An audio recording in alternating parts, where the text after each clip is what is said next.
Je pense que c'est une chose merveilleuse que dans le classement des livres de la Bible, il y ait un tel gros écart entre Néhémie et Malachie, et que Malachie vienne tout à la fin avec cette mention: ils seront à moi, mon trésor particulier, dit l'Éternel des armées, au jour que je ferai.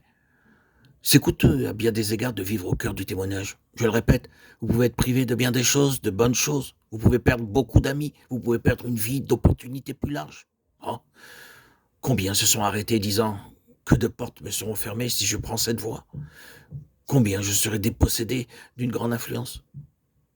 Je diminuerai mon champ d'action si je prends cette direction-là.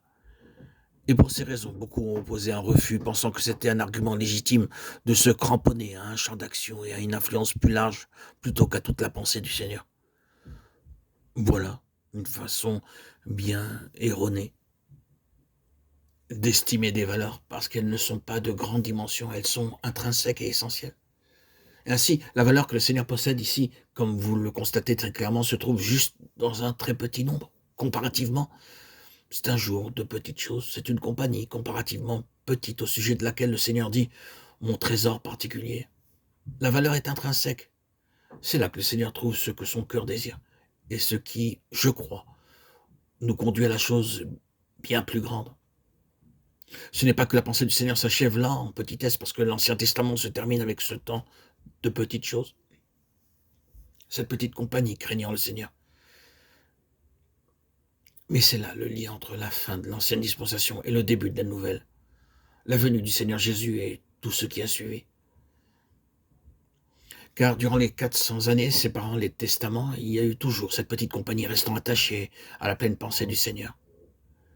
Quand vous ouvrez le Nouveau Testament et commencez le récit tel qu'il fut donné par Luc, vous trouvez là ce lien, la petite poignée représentative.